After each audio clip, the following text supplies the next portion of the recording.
What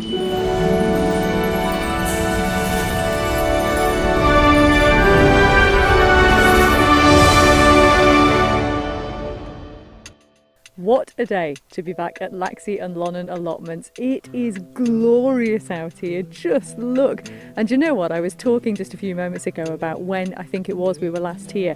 I think it must be over a year. I think it was last spring when we were up here, and it's still looking absolutely glorious. And of course, regular listeners will know that we have a regular contributor, Tanya Anderson, who does our plotting for the weekend segments for us at the moment as well. That's not what I'm talking to her about today, though, because Tanya, who is just standing to my right at the moment, has released a book. Tanya, this is very exciting. Oh, I am so excited. It's finally out. It has been such a long process, and writing a book, I think quite a few people have said how much work it is and what goes into it. I did not anticipate how much was going into it, and I've poured so much of what I know about plants and also what other people know about plants as well, because this book isn't just about me and my garden. Yeah, that's the thing, because what you're actually looking at is a whole new way of gardening, isn't it? In a way, yes. It's a way that we have had for a long time, but are rediscovering. This idea of using plants for wellness, for the home, for eating, so many different uses. So not just growing plants that are ornamental or plants just for the kitchen, but growing plants that we can use in skincare, that we can use in healing, that we can use in cleaning our homes, and all within a garden that looks great, that we can enjoy and also encourage wildlife. Was this the sort of thing they used to do in like sort of Victorian gardens, and they would make use, and I suppose even further back, wouldn't they, like using, as you said, plants for sort of medicinal reasons or for cleaning or things? So we are sort of going back to our roots, pardon the pun. One of the biggest influences for me writing this book has actually been Cregneash on the Isle of Man. And years ago, when I first moved to the Isle of Man, I came and saw Cregneash, and Cilla Platt at that time took me around and showed me all the little gardens behind the cottages, which I think a lot of people neglect in looking at and learning about.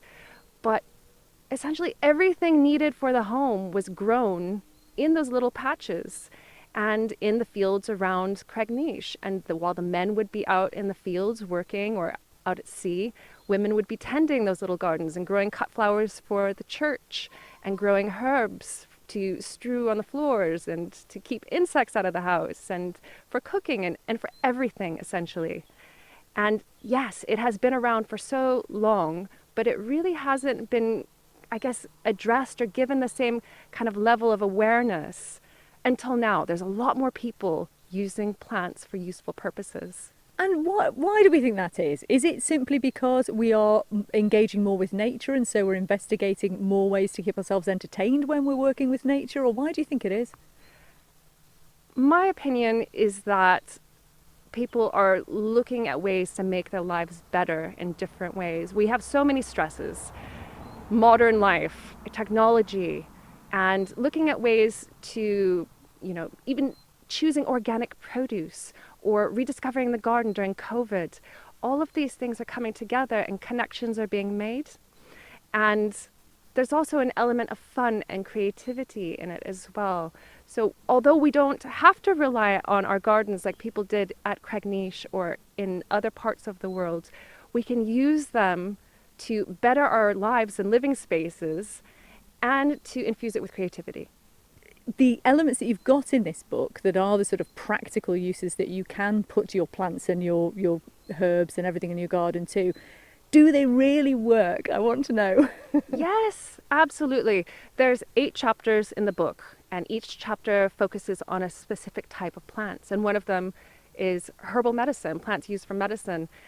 And I start off the chapter, as with every other chapter, with the introduction of a woman gardener who grows plants for a particular purpose, in this case, herbal medicine, and then go into describe the types of plants to get started with and everything about it. And for example, herbal medicine, a lot of people might not think that it works, that it's quackery, that it's just better to go to the chemist, pick up some tablets, whatnot. And yes, it could be, but also a lot of medicines are plant derived.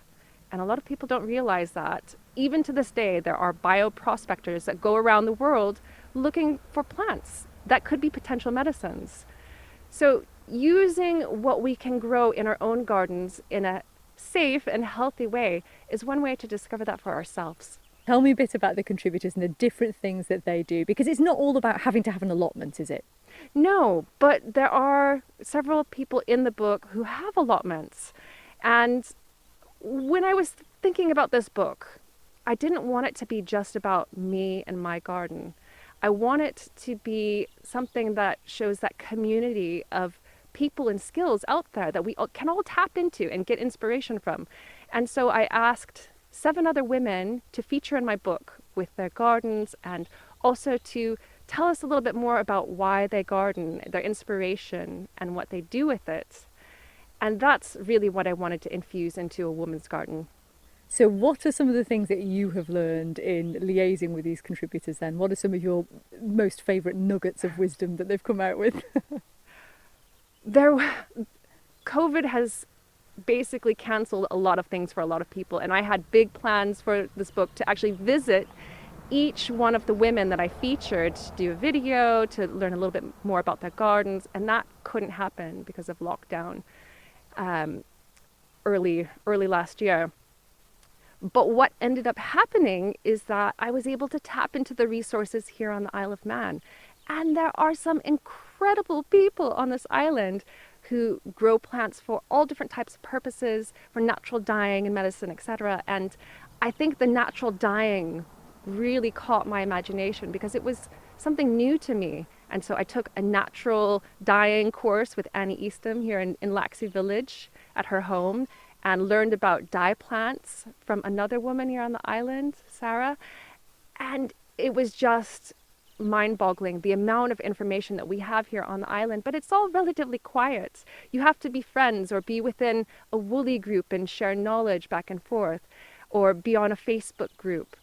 So I have a lot of those people in the book as well, references to them, and there is this kind of sisterhood and community behind plants that I think that all of us can tap into, and that's one of the ideas with the book too. I'm really excited about it.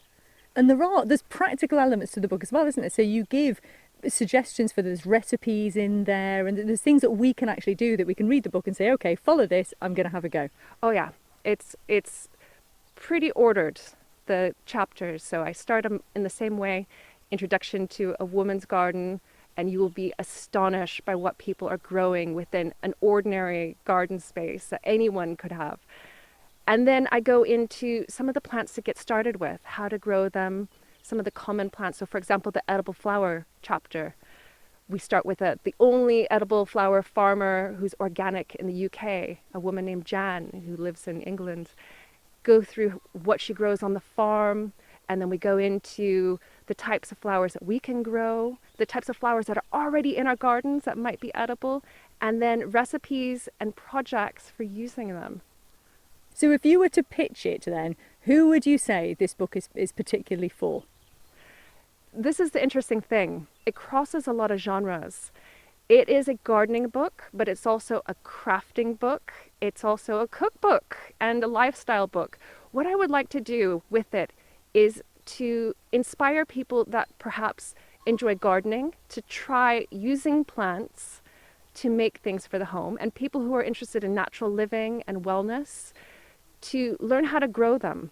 So crossing all of those, well, creating connections essentially, and also creating connections within our community as well, because we have a wealth of knowledge and experience, and it could just be so much fun to draw the garden into our lives back and forth and create those connections with other people. Well, I think it's a fabulous book from having leafed through it, and you must be really proud of it. So just let people know how they can get hold of it, Tanya.